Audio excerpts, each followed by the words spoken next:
Alright guys, welcome back to the channel. We've got a bit of a project that we're going to be working on here in the backyard. Uh, I've never had a really good, suitable sprinkler system. About a month ago, I put a B-Hyve system, um, which is one of those smart automated sprinkler systems that you can control from your phone, have it scheduled. Uh, so in the front right now, I have it set to smart watering, so I don't have to worry about it.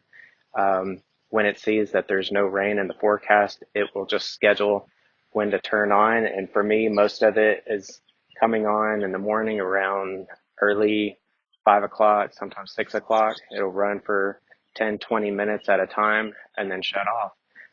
But if it sees that there's some rain in the forecast, it'll delay it and it won't run it. So you're saving time and you're saving water at the same time. And now you don't want to water your lawn too late in the day because then you could cause some disease or fungus that'll come up. So using this system, it takes the guesswork out of when to water your lawn. You can tell it what kind of soil, what type of grass, and what areas to water at a time. So that's what we're going to get set up here in the backyard. I've bought about six different sprinklers or six sprinklers to set up on this system. Um, so what I have here is the B-Hyve, which is the four outlet type. So it's four zones really. So I might get the first two set up in this video and then add more later as we go. So right now, just so you can kind of see what I've got set up here is the B-Hyve main controller, and then you add this Wi-Fi hub to the inside of your house so that you can control it from your phone. So if you don't have this, you're gonna just rely on this being just a regular timer. So you set the time of when you want it to go off and go on from here. But if you add this, then you're really adding that smart feature of controlling everything from the app. So this alone doesn't really make it exactly IoT or smart. Um, so with this, that's what adds that capability. So those two I'm gonna get hooked up today, hopefully. Uh, I just bought a two splitter copper, so one side is going to be the controller, and the other side is just going to be my regular hose reel spigot. So I can choose, when I want on or off.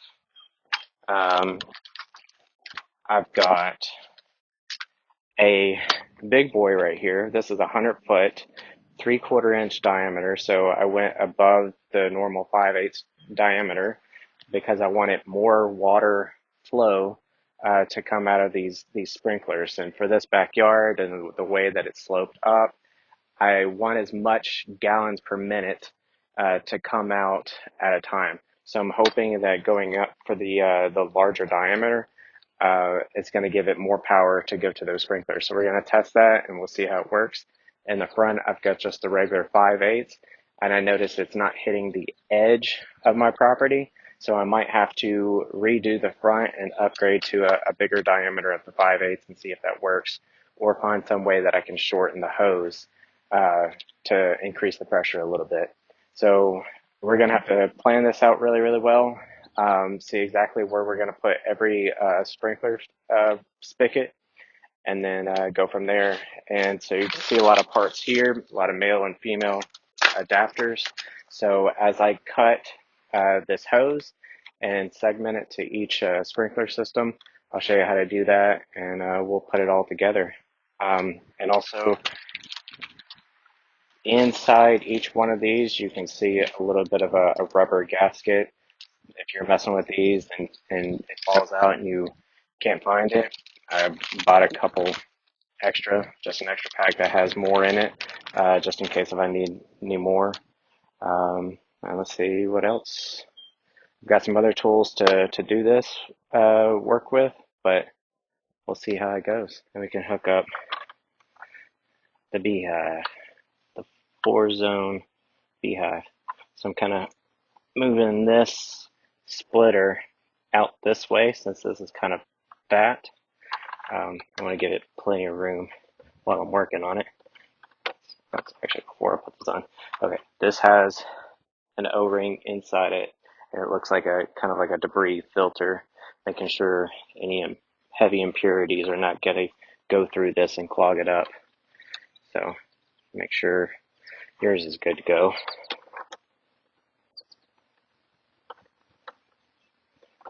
And I've already put the 2 AA batteries in it.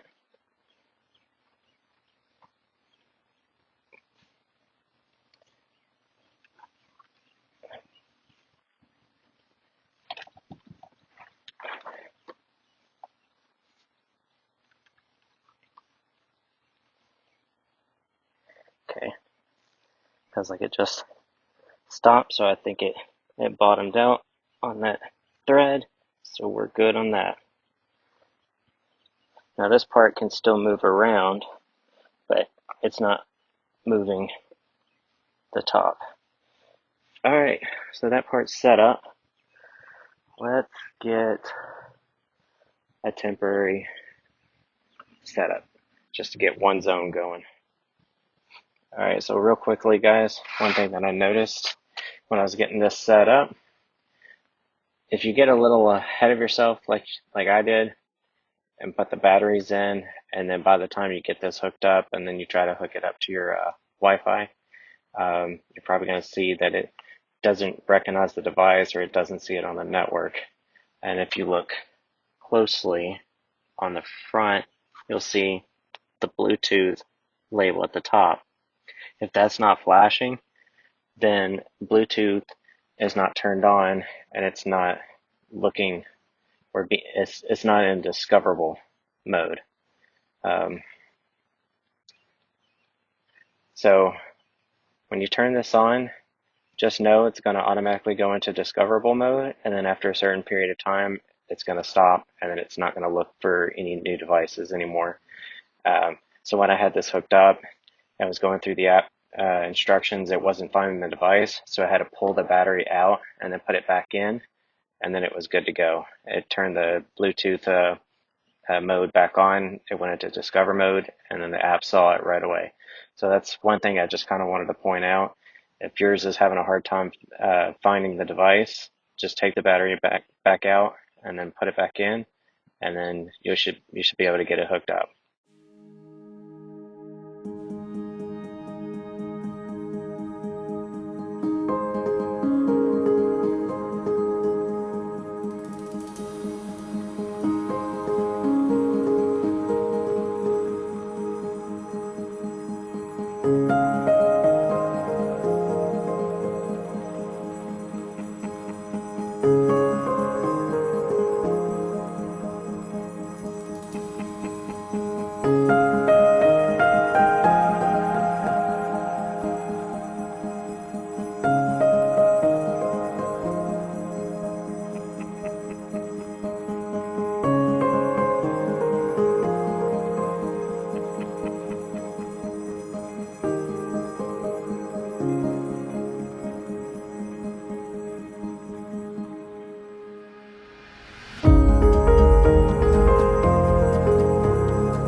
Good morning guys, it's the day 2 of this project.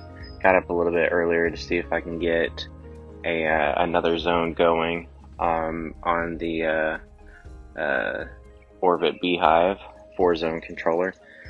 We're going to try to do something I'm not really sure is going to work, but I need to get another hose going to the other side of the deck, and I really don't want to run around the entire perimeter of the deck. So I want to send another hose underneath and then out the other side, but the entire deck has been skirted off and is blocked. So we're going to try to fish, not the hose itself, but a string to the other side. So I've got my fish tape. So actually, let me go get my string and we'll start working on zone 2.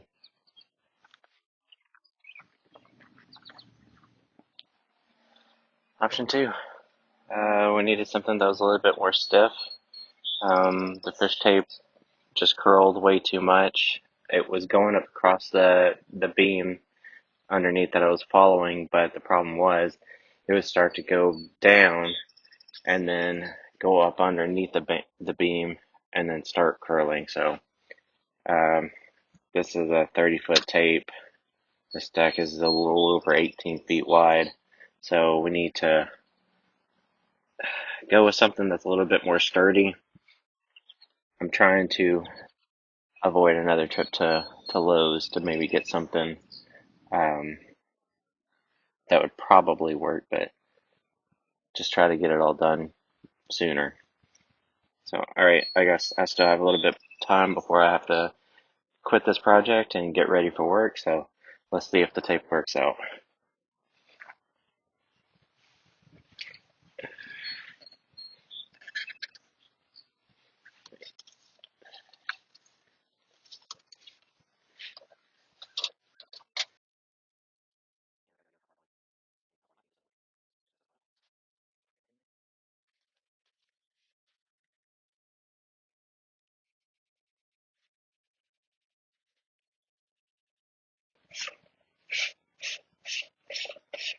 Oh, this might work.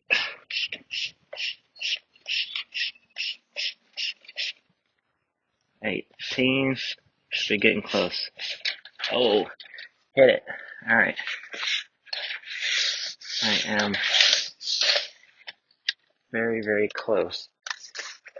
Alright, let's see if this actually worked.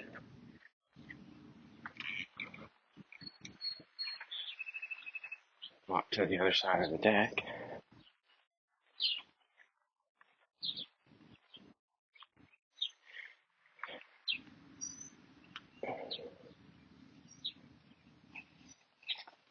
Our beam was right here. Oh man, that was perfect.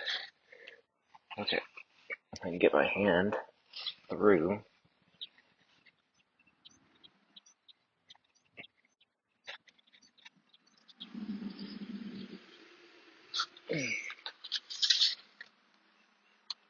There you go. We just needed the string.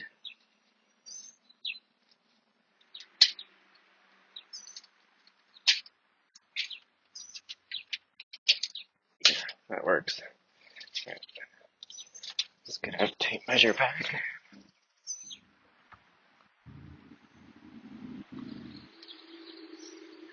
Alright.